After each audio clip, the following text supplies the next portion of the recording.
नमस्कार, मैं हूं विजय। आप देख रहे हैं एक्सक्लूसिव खबर। आज के दौर में जो सच है वही एक्सक्लूसिव है। और आज का सच ये है कि ऑपरेशन सिंदूर पर लोकसभा में चर्चा के दौरान अब तक देश को अपने एक भी सवाल का जवाब नहीं मिला है।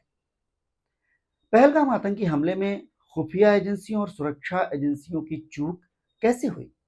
इस चूक का जिम्मेदार कौन है? क्या रक्षा मंत्री राजनाथ सिंह के सरकारी बयान में आपको इस सवाल का जवाब मिला?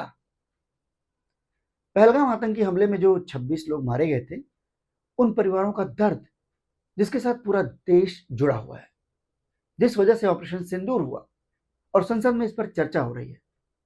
रक्षा मंत्री राजनाथ सिंह ने तो उस पहलगाम कांड पर बात तक नहीं की। लेकिन हर बात को इवेंट बनाने वाली सत्ता, हर आपदा में अवसर तलाशने वाली सत्ता के दौर में जरा टाइमिंग का खेल देखिए। पहलगाम आतंकी हमले के मास्टरमाइंड को कल श्रीनगर में उसी वक्त ढेर किया गया जब लोकसभा में राजनाथ सिंह भाषण दे रहे थे। क्या गजब संजोग है भाई। जो आतंकी मारा गया वो वही है जिसका दावा किया जा रहा है। इसकी डिटेल रिपोर्ट शायद कुछ समय में सामने आ जाए, लेकिन क्या ये अपने आप में हैरान करने वाली बात नहीं है कि जिन आतंकियों का अता पता 90 दिन तक नहीं लगा, वो अचानक उसी दिन मिल गए जब संसद में उस घटना पर बहस हो रही थी। खैर, समय और मौकों के ऐसे चमत्कार मोदी सरकार में होते रहते हैं। वैसे हमले के बाद संदिग्ध आतंकियों की जो तस्वीर जारी की गई थी, उसमें क्या हुआ था वो भी आप जानते हैं। जो तस्वीरें जारी की गई थी उनमें से एक आतंकी साल भर पहले ही इनकाउंटर में मारा जा चुका था। खैर, सोमवार को निर्धारित समय 12 बजे लोकसभा में चर्चा शुरू करवाने की जगह विपक्ष पर हंगामे का आरोप लगाकर 2 बार कार्यवाही स्थगित की गई। तो क्यों की गई? इसकी वजह भी शायद अब देश को समझ आ गई होगी। इतने संवेदनशील मुद्दे पर भी मोदी सत्ता टाइम मैनेजमेंट में लगी थी। क्यों? शायद इसलिए क्योंकि उसके पास किसी सवाल का जवाब नहीं है, या फिर जवाब है लेकिन जवाब देना नहीं चाहती सत्ता। पिछले 11 साल से चुनावी राष्ट्रवाद के नाम पर पाकिस्तान को मिटा देने, पीओके को वापस लाने, अखंड भारत बनाने, इस तरह के जुमले मोदी जी, अमित शाह और राजनाथ सिंह ने खूब उछाले। लेकिन ऑपरेशन सिंदूर के दौरान जब वो मौका आया तो सीज फायर क्यों कर लिया? क्या इसका जवाब रक्षा मंत्री राजनाथ सिंह के बयान में देश को मिल गया? राहुल गांधी ने इस बात पर रक्षा मंत्री राजनाथ सिंह को टोका, लेकिन उनके पास कोई जवाब नहीं था। कांग्रेस की ओर से चर्चा की शुरुआत करने वाले गौरव गोगोई ने इस सवाल को पूरी ताकत के साथ सत्ता के सामने फिर रखा, लेकिन जवाब नजारा दे रहा। जबकि इसी सवाल को लेकर देश में सबसे ज्यादा आक्रोश है। यहां तक कि प्रधानमंत्री नरेंद्र मोदी की 11 साल से भक्ति करने वाला ट्रोल गैंग भी सोशल मीडिया पर मोदी जी को इसी सवाल पर घेर रहा था, क्योंकि सीज फायर का पहला सार्वजनिक ऐलान भारत या पाकिस्तान की ओर से नहीं, मोदी जी के my dear friend Donald Trump की ओर से आया था। और उसके बाद से अब तक ट्रंप 28 बार खुद को इस सीज फायर का क्रेडिट दे चुके हैं कि उन्होंने ट्रेड की धमकी देकर सीज फायर करवाया।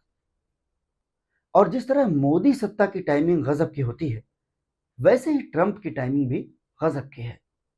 जिस वक्त विदेश मंत्री एस जयशंकर संसद में अपनी सफाई पेश कर रहे थे, ठीक उसी वक्त ट्रंप ने अपनी बात फिर दोहराई, शायद 28वीं बार।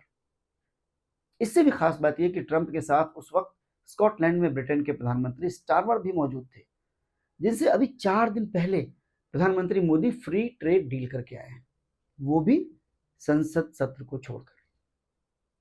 विदेश मंत्री की बात आ गई है तो उनके सरकारी बयान को भी जरा जान लेते हैं।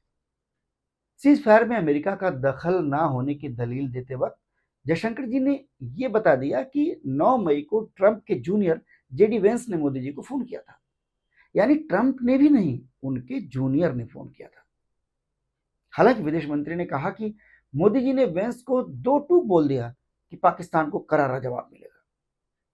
लेकिन जयशंकर ने एक बार भी ये नहीं कहा कि ट्रंप जो बोल रहे हैं वो झूठ है। ट्रंप के तो जिक्र तक से उन्होंने कन्नी काट ली। विदेश मंत्री ने अपनी बुरी तरह से नाकाम विदेश नीति और कूटनीति के जवाब में बताया कि क्वाड से लेकर के ब्रिक्स तक आतंकवाद की निंदा की गई, लेकिन उन्होंने ये नहीं बताया कि ये निंदा पहलगाम में हुई आतंकी वारदात को लेकर की गई थी, आतंकिस्तान यानी पाकिस्तान को लेकर के नहीं की गई थी।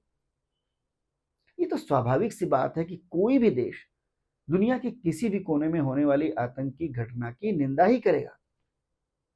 भारत की जरूरत क्या है? भारत की जरूरत यह है कि आतंक के सरपरस्त पाकिस्तान का सीधे सीधे नाम लिया जाए। भारत के समर्थक देश पाकिस्तान को टेरर स्टेट घोषित करें, आतंकी देश घोषित करें। लेकिन क्या दुनिया के किसी भी देश ने पाकिस्तान का नाम लिया? क्या इस सच को मोदी जी के रक्षा मंत्री या विदेश मंत्री ने कबूल किया? इसी दौरान पाकिस्तान के करीब जाते ट्रंप युद्ध के दौरान उसके साथ खड़े चीन, ईरान, तुर्की का जिक्र किया राजनाथ या जयशंकर ने। हमने एक दिन पहले ही अपने वीडियो में आपको बताया था कि देश के सवालों, सेना की चिंताओं और विपक्ष के प्रश्नों का जवाब मोदी सरकार के पास से मिलना मुश्किल है।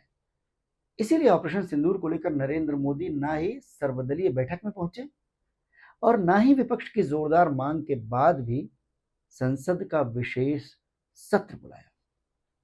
मानसून सत्र को तो मोदी जी टाल नहीं सकते थे, लेकिन इस सत्र में भी एक हफ्ते तक वो इस चर्चा को टालते ही रहे, जबकि ये विषय बेहद गंभीर है।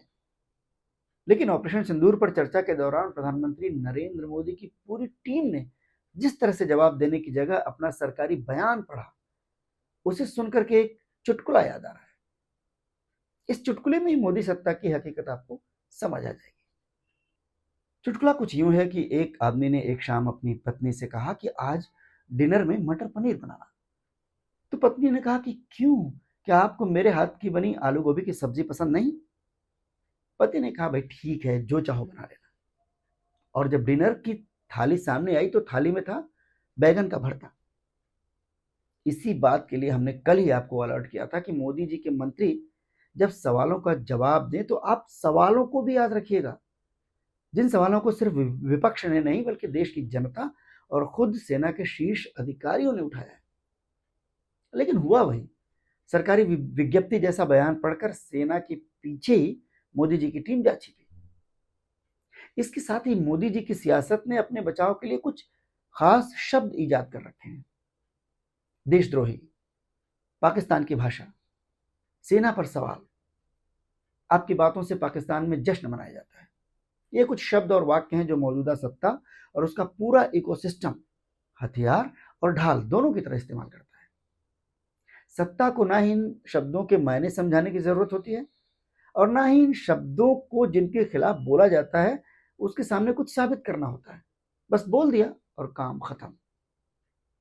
अब विपक्ष या जनता कोई भी सवाल करे, सत्ता हर सवाल से कन्नी काटकर खुद को इन्हीं शब्दों के खोल के अंदर छिपा लेती है। उसके भी ऊपर भारतीय फौज के शौर्य का एक और खोल ओढ़ लेती है सत्ता।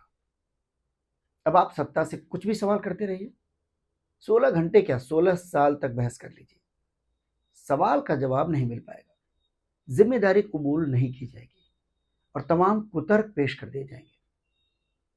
आज इस चर्चा के दूसरे दिन राहुल गांधी भी प्रधानमंत्री नरेंद्र मोदी का सच पूरे देश के सामने तफसील से रखेंगे। उम्मीद है कि भारतीय फौज के पीछे छिपकर अपने जुमलों और नेहरू जी के दौर तक जाकर के मोदी जी उसका जवाब दे सकते हैं। लेकिन हम आपको फिर अलर्ट कर रहे हैं कि अपने प्रधानमंत्री की एक एक बात सुनते वक्त एक एक सवाल को भी याद रखिएगा। बहुत बहुत धन्यवाद।